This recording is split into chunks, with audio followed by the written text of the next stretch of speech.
In BTech first year mathematics, we have the topic multiple integrals. In that we are now discuss about improper integrals, beta function and gamma functions. Let us see the definition of improper integral. Improper integral means we are taking one integration from a to b f of x dx, and this integration must satisfy two conditions. One is either the integration is not finite, that is either the limits of any integration must be infinite, it is not finite. Otherwise the f of x function is unbounded, it is not unbounded at one or more points. First condition is either any one of the limit must be infinity or minus infinity. Another thing is it is unbounded at more than 1 points. Now in these two cases, when we are taking the first case, then this type of integral is called, so that means it is satisfying the first condition, then it is called what? Improper integral of first kind. And it is satisfied suppose second condition, then we can say improper integral of second kind.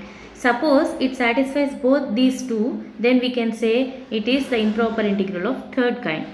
That is what? It satisfies the first condition means any one is finite. So for example 0 to infinity some function, 0 to infinity some function, then we can say it is the improper integral of first kind.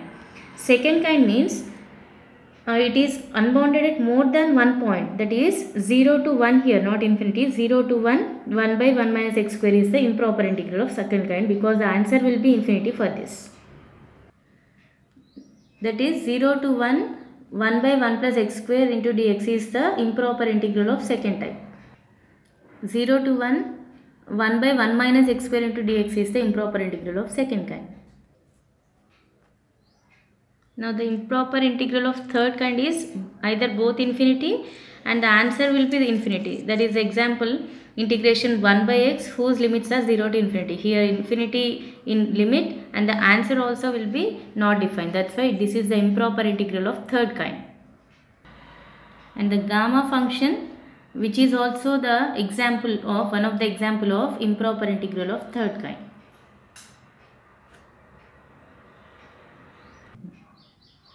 Now we are discussing about the definitions of beta function and gamma function. First, beta function.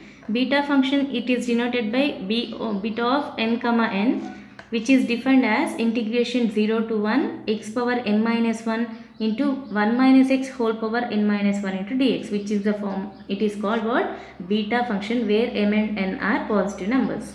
So remember beta function, when in the problem beta function is given, then you have to write this integration, that is what? 0 to 1 x power n minus 1, 1 minus x whole power n minus 1 into dx. And this is read as what? Beta m comma n. This is also called Eulerian integral of the first kind. The same way gamma function means it is the already we discussed, it is the example of improper integral of third kind. So which is defined as gamma of n. Gamma is denoted by like this, gamma of n equals to integration 0 to infinity e power minus x x power n minus 1 into dx, where n greater than 0, which is the definition of gamma function, and it is also called Eulerian integral of second kind. This is the first kind and this is the second kind. Now we will discuss about the properties of gamma function. First one, to show that gamma of 1 equals to 1. To show this, we know that gamma of n definition already we discussed now, 0 to infinity e power minus x x power n minus 1 into dx. Now we want gamma of 1. So instead of n you have to substitute 1. That is what? Gamma of 1. Instead of n here you keep 1. X power 0 means 1. So e power minus x into 1 is e power minus x. So integration of e power ax form it is. We have the formula integration of e power ax into dx is e power ax by a. That's why we are taking what? E power minus x by minus 1. So we can write minus 1 whose limits are 0 to infinity. Then substitute the infinity, then you can get what? Now apply the limits, minus as it is, substitute infinity, minus of lower limit, that is e power minus 0. So this can be written as 1 by e power infinity, this is 1 by e power 0. Anything to the power of infinity is infinity here, e power 0 is 1. 1 by infinity is what? 0 and 1. Minus of minus 1 is plus 1. So gamma of 1 is 1. Hence the first property is proved. Now we have to show the second property, to show that gamma of n equals to n minus 1 into gamma of n minus 1, and also gamma of n plus 1 is equals to n factorial. Now we have to show these two properties. Let us see. Now to prove gamma of n equals to n minus 1 into gamma of n minus 1. For that write the formula for gamma n, which is equals to same we are discussed previously. Now do the integration. How to do the integration? This is in the form of, here two functions are given, so we have to use the Eilert formula, that is u into v formula. But what we are taken as u, what we are taken as v, by using the Eilert formula already we know that.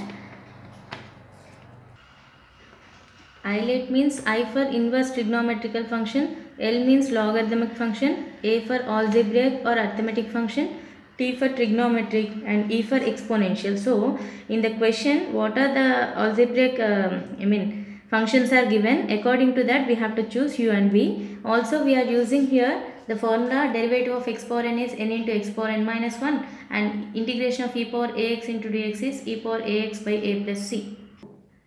That's why here in Eilert a, after that e, that's why arithmetic taken as u and exponential v, and we have the formula integration u into v is u integration v minus integration of u dash integration of v into dx whole into dx. Already we discussed in intermediate this one, and apply the formula for this. U integration v, u integration of e power ax is e power ax by a, that is e power minus x by minus 1.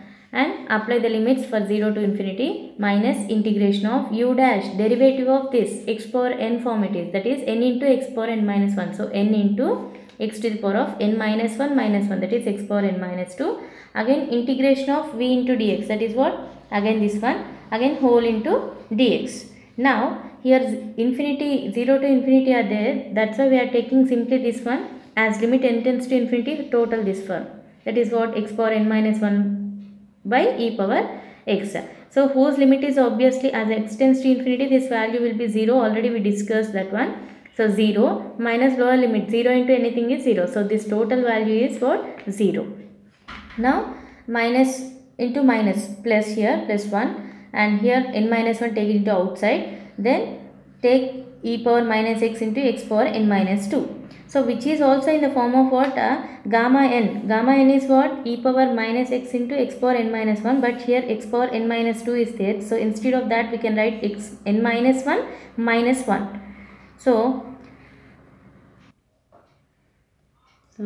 see here n minus 1 e power minus x, here n minus 2 we can write as what? N minus 1 minus 1. So it is in the form of what? Integration e power minus x x power n minus 1, but instead of n minus 1 is there, which is the formula for what? Gamma of n minus 1. So this n minus 1 as it is, already we discussed, this value is obviously 1 by infinity we got, that's why it is 0. So 0 plus anything is this value only. So what we got here? N minus 1 gamma of n minus 1. So gamma of n we can also written as n minus 1 into gamma of n minus 1. So see here, instead of n we can substitute suppose n plus 1, then what will happen? Gamma of n plus 1. So which is equals to n, instead of n plus 1 means n plus 1 minus 1 is n, and n plus 1 minus 1 is n. So also we can use, by using this one we can get another formula, that is what? Gamma of n plus 1 equals to n into gamma of n. These two formula we are using in the problems frequently. Okay, then the third property, n is a non-negative integer, that is positive integer, then gamma of n plus 1 equals to n factorial. To prove this one, we have already discussed about gamma of n plus 1. What is that? N into gamma n. That's why suppose gamma 10 we are taking means we have to reduce by 1, that is 9 into 9 factorial, like this. So we are using this formula for this property. Gamma of n plus 1. Already we discussed n into gamma of n. So again n plus 1 means n into gamma of n, means suppose what is gamma n? Already we discussed in the second property, that is what? N minus 1 into n gamma of n minus 1. So one value we have to reduce into gamma of that value we have to take, like this. Gamma of n can be written as what? N minus 1 into gamma of n minus 1. In the same way n minus 1 take it as it is. Again gamma of some number, that means reduced by 1, that is what? N minus 2 into gamma of n minus 2. Similarly we can do for everyone like this up to here. Same again gamma of n minus 2 is nothing but what? N minus 3 gamma n minus 3. In the same process we are doing like this. Lastly what we can get after that? up to natural number 1 we have to do now. For that, suppose let us see for 3, what we can write? 2 into gamma of 2. The same way 2, gamma of 2 is nothing but what? 1 into gamma of 1. So similar, what we are taking here, n into n minus 1 up to so on, 2 into 1, and already we discussed the first property, gamma of 1 is 1. So 1 into anything is this one. So n into n minus 1 into and so on up to 1. What is the formula for this? Simply n factorial. That's why gamma of n plus 1 is equals to n factorial, which is the third property of gamma.